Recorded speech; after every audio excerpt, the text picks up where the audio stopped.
Pemirsa, pemberian bonus selalu dinanti oleh karyawan. Namun jika tidak dikelola dengan baik, bonus justru dapat membahayakan. Nah, mengapa demikian? Bersama saya Chandra Dewi, Anda menyaksikan Cerdas 5 Menit. Dan saat ini di studio Metro Manulife, saya telah ditemani oleh Bapak Rusli Chan, Senior Vice President dari PT Asuransi Jiwa Manulife Indonesia. Selamat pagi Pak Rusli. Selamat pagi Chandra. Pak Rusli, ini sebetulnya seperti apa pengelolaan bonus yang sebaiknya dilakukan oleh para karyawan supaya memperoleh hasil yang maksimal? Ya, bonus itu bagi sebagian orang itu uang kaget.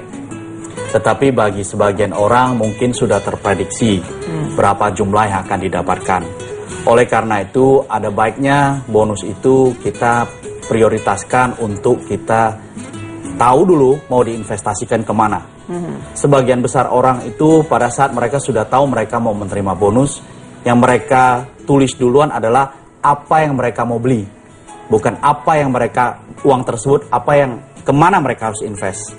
Atau dalam bentuk investasi apa yang mereka lakukan.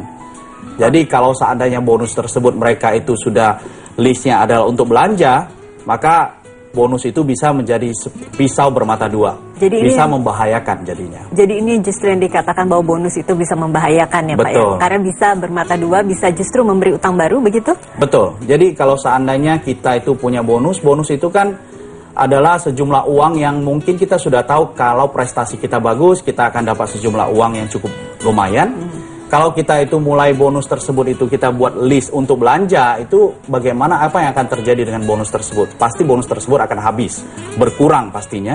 Tapi kalau seandainya kita membuat perencanaan bahwa bonus tersebut kita mau tabung, investasi kemana, itu akan lebih bijaksana sehingga bisa membuat aset kita itu bertambah. Ya, karena bonus itu kan kita tidak tiap tahun itu terima sebenarnya, ataupun jumlahnya fix ya. Apalagi orang-orang di bidang penjualan itu kan tergantung seberapa besar prestasinya. Kalau prestasinya bagus, maka dia dapat bonus yang bagus. Jadi musim panen itu kan sebenarnya tidak datang terus-menerus. Ada juga musim kemarau, ada musim hujan kan. Begitu juga dengan bonus. Oleh karena itu pada saat kita punya bonus, kita tahu kita mau dapat bonus, alangkah lebih bijaksananya kalau kita membuat skala prioritas berapa yang mau kita investasikan dan kemana kita mau investasikan. Seperti itu. Jadi paling tidak memang bonus meskipun ini merupakan tambahan penghasilan, sebaiknya tidak dihabiskan serta-merta untuk semua barang konsumtif. Betul, ya, karena Pak, kita tidak tahu bahwasanya apakah tahun depan kita masih dapat bonus yang sama, atau lebih baik, atau berkurang, atau sama sekali tidak ada bonus. Oke, kalau begitu untuk prioritas pertama, kiranya harus disisihkan kemana Pak? Biasanya bisa dibuka tabungan, deposito, ataupun dalam bentuk instrumen investasi yang lain. Tapi kalau dalam bentuk asuransi bisa masuk ke top up. Ya, bisa menambah jumlah investasinya dalam bentuk top up. Ataupun bisa membeli proteksi asuransi yang ada investasinya. Jadi banyak cara sebenarnya yang bisa dilakukan kalau seandainya kita sudah punya uang di tangan. Ya, kalau kita sudah tahu bahwasanya kita akan dapatkan bonus, sebenarnya skala prioritas yang harus kita lakukan adalah investasi. Bukan membuat skala prioritas kita adalah untuk barang-barang yang terlalu konsumtif.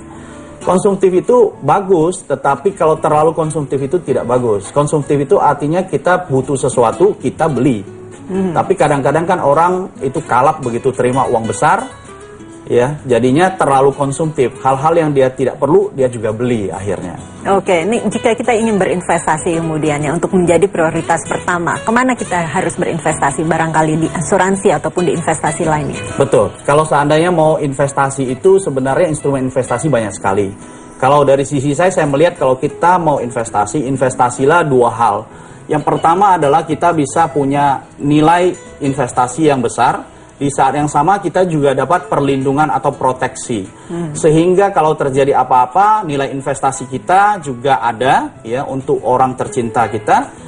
Dan di saat yang sama kita juga punya kemampuan untuk meningkatkan aset kita ya dengan nilai investasi yang bertambah tersebut tentunya. Sehingga pasti ini bonus kita pada akhirnya tidak membahayakan tapi justru memberi manfaat lebih ya Pak ya. Betul, justru bonus itu akan memberikan manfaat sehingga aset kita bertambah. Oke, tidak justru membahayakan, bermata dua tadi ya Pak Rusli ya. Terima kasih Pak Rusli atas kehadirannya.